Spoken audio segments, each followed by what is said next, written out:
Hello everyone, welcome. Welcome to English Specialini, and in this today's video we are going to discuss lesson 2, Lost Spring. Lost Spring is a portrayal of how poverty affects childhood. Spring is the time which is we can call childhood is the spring of our life. So here childhood is lost. So the name is Lost Spring. The writer is Anis Jung, and she has focused on children living in slum areas under the inhuman conditions that affect not only their childhood but also their future as an adult. Then this leads to further deterioration of their conditions and their subsequent generations. The chapter talks about two boys. One is Sahib Alam, and next is Mukesh. And they dreamed about becoming something big, something better in their life, or achieving basic human rights like education. But the writer also shows how the society around them is full of forces that only try to preserve and prolong their present condition, that is, prolong their present poverty, and not to change their lives.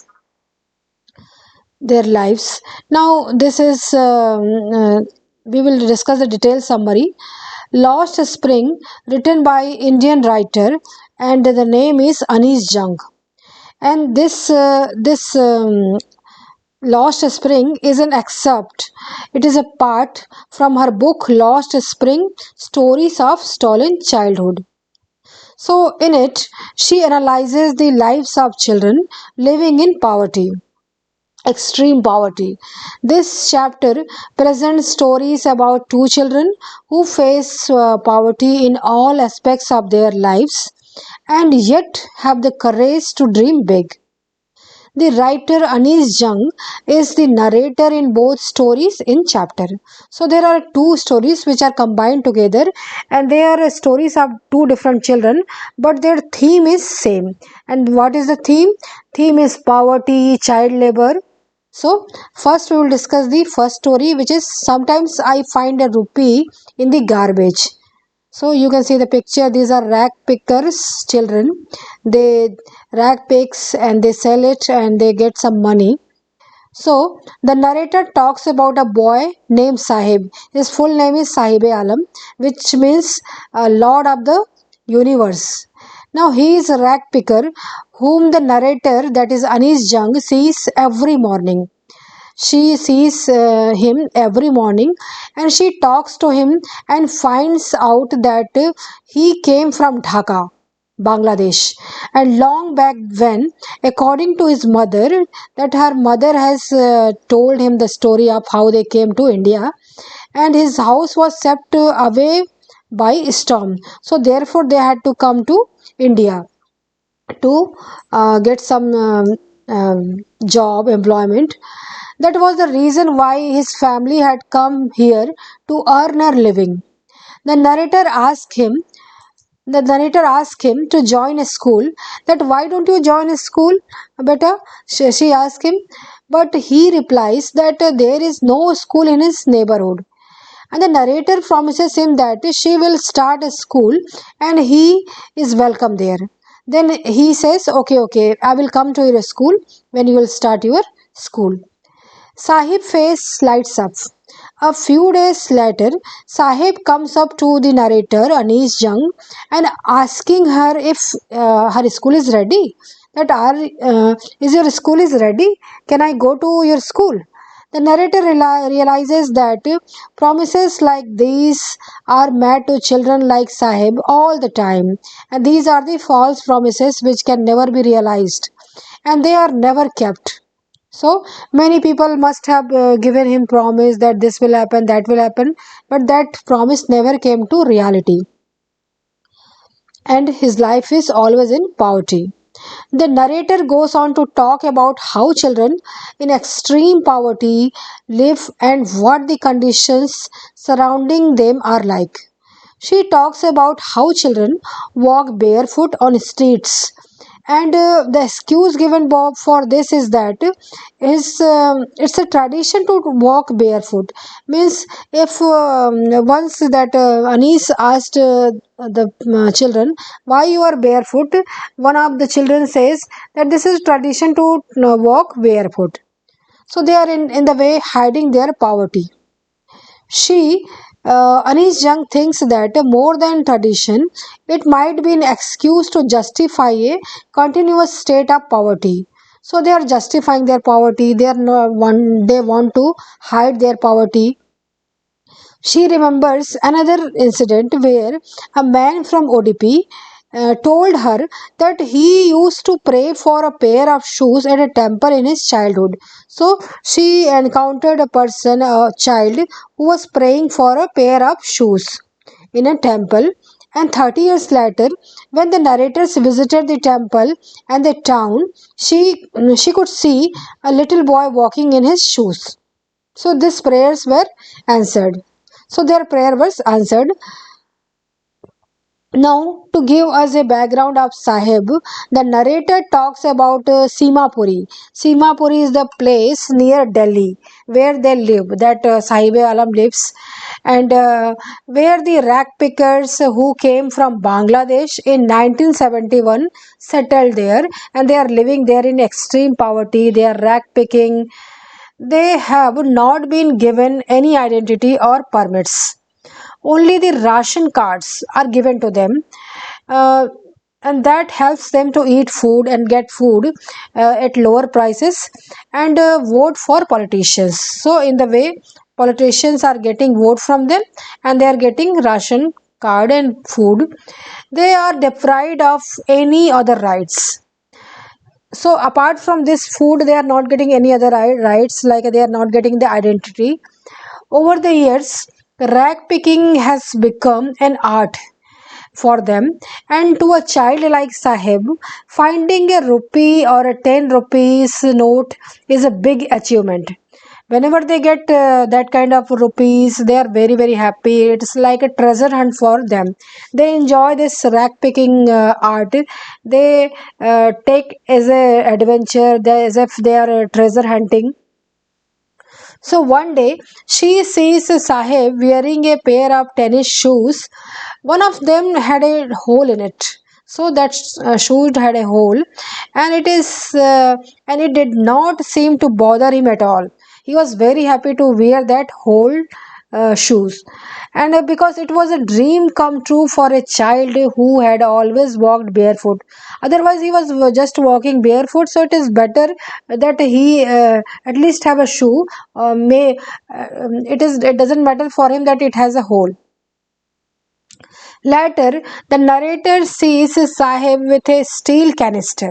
So this time, when she met that Sahib, he was carrying a steel canister, a big steel canister to hold milk, and he was carrying it in his hands. And she learns that he has started working at a tea stall. Now he is employed somewhere, and recently, and he is paid for that 800 rupees in addition to daily meals. So now he is not no longer doing that rack picking. He is employed in tea stall and he is getting some 800 rupees there. So when asked if he was happy with this job and his new job, Sahib looked downcast. Sahib was unhappy. Earlier, although he was rack picking, he was carefree, he was happy, he was treasure hunting. But this time, when the narrator sees him, he sees that he was a downcast, he was working under somebody, so he is not feeling at all in happy mood. He is not in happy mood. He is feeling as if he is a prisoner to somebody. He was working under someone and his freedom was taken away from him. So he no longer had a carefree attitude. He has lost his childhood, and the steel canister seemed heavier than the plastic bag that he used to carry for rag picking. So this is the story of the boy Sahib Alam. And now we will move forward to the next story, which is I Want to Drive a Car. This is a story of a boy called Mukesh. Now you can see the pictures. These are the children who are working in Bangle factory. This is a story from Firozabad. So, in the way that narrator was working among the children and knowing their conditions, especially the child labor. So this part is about the fate of Bengal makers in Firozabad. The author portrays the kind of poverty that looms over the houses and the streets of Bengal makers in this town. Mukesh, a young boy from Firozabad, takes the narrator to his house.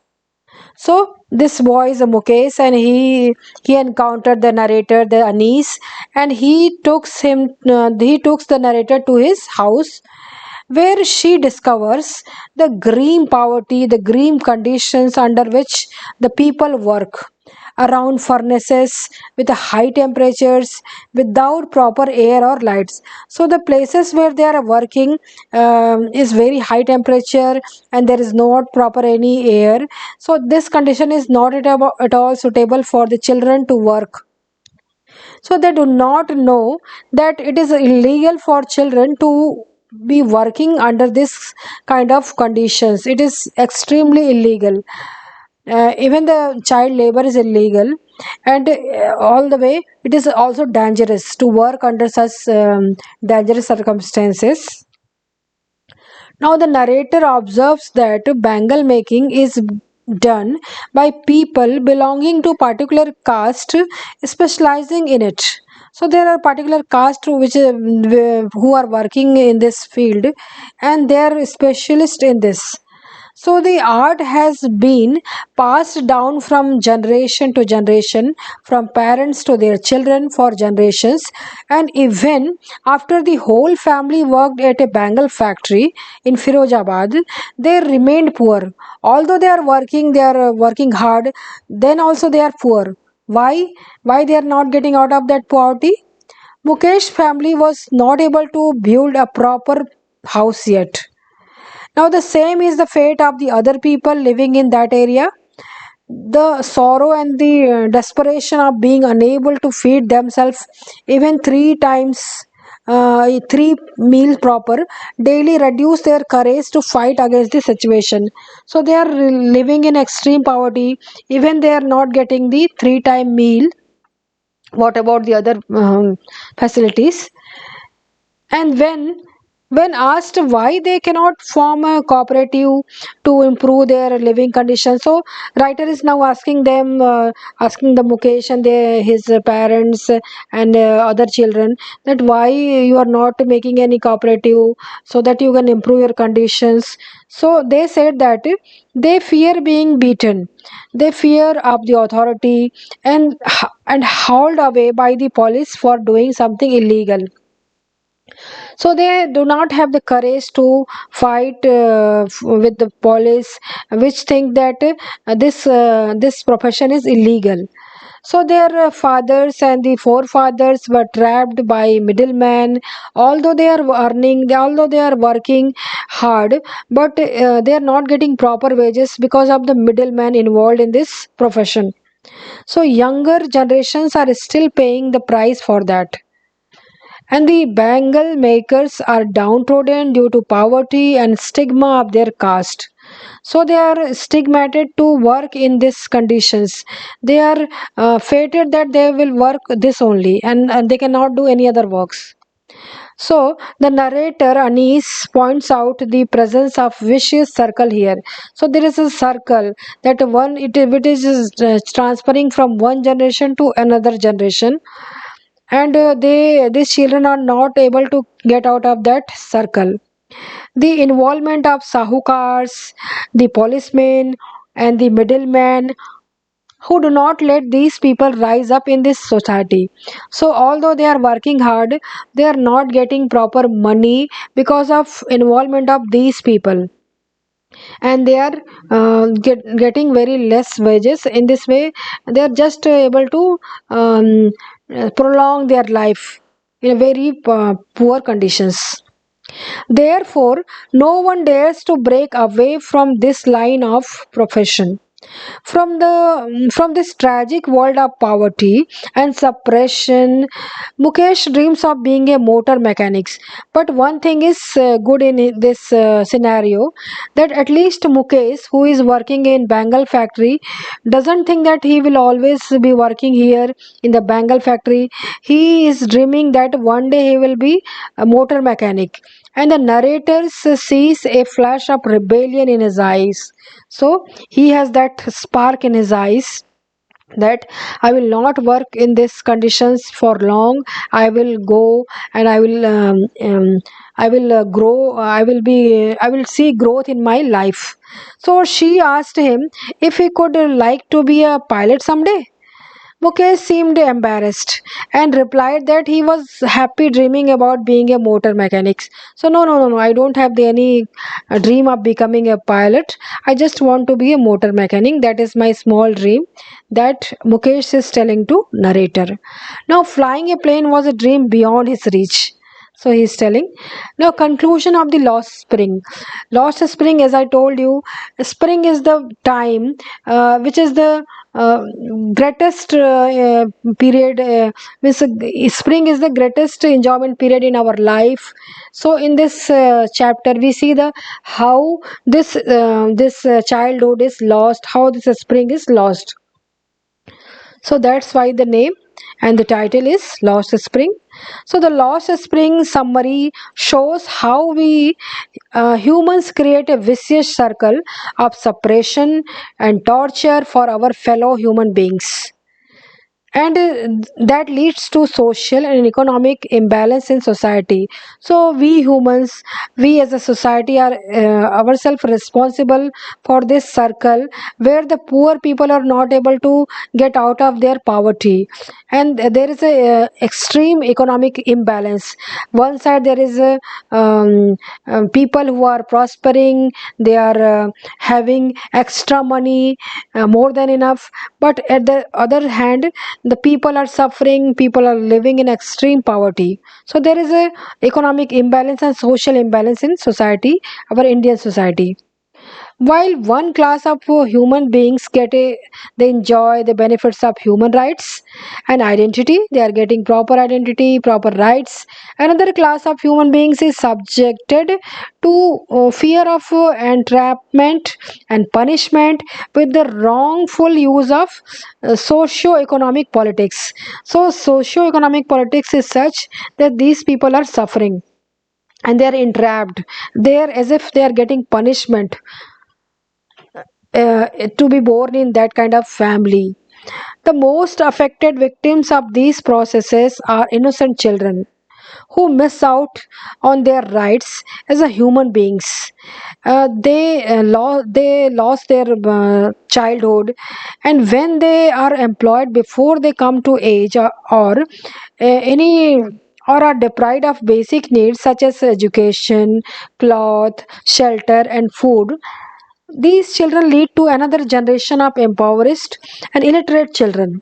A vicious circle that keeps continuing till they are obliged to accept that it is their fate. So, this is not just the case with the one generation, this circle is going from one generation to another generation, and these children are suffering. They are not having basic needs like education, cloth, shelter, and all those. So this is the summary of this lesson. Now we'll discuss the question answers. Frequently asked questions on CBSE class 12 English Lost Spring. So what is the main theme of the Lost Spring? The Lost Spring talks about the illegal and the unhealthy socio-economic politics, and that keeps children living in poor societies from improving their conditions and improving up the societal ladder. So this lost spring is talking about the illegal and unhealthy socioeconomic politics, and how children are suffering this politics, and how they are living in poor societies, and their conditions are not improving, and how they are not rising in their societal ladder, just they are remaining poor all through their life. Now, what is summary of the Lost Spring? The Lost Spring talks about children living in poverty and who are victims of treacherous politics and bad socio-economic conditions. So this chapter is talking about these people, and they suffer and do not even get to enjoy basic human rights like food, clothing, shelter, and education. So this is about the child labor. This is about the poverty of children living in extreme bad conditions. Now, what are the two worlds in Lost Spring? The author talks about two worlds. There are two worlds in this chapter. The children living in poverty have to deal with. So there are two worlds. One is the world of poverty and the stigma of their caste as a lower rank in society. So they are stigmatic since they are born in certain caste. They are doing such lower work, and the other is a vicious circle which is managed by sahukars, middlemen, and policemen who work in various ways to stop them from moving upward in society. So there is another world where there are people like sahukars, middlemen, and policemen. So they are instead of improving conditions of these poor children, they are being responsible for keeping the children in extreme poverty, and they are not giving them proper air and proper place to rise up in society and to change their fate. So this is the chapter Lost Spring. I hope this video will be helpful for you, and if so, please share it with your friends and subscribe my channel. Thank you so much.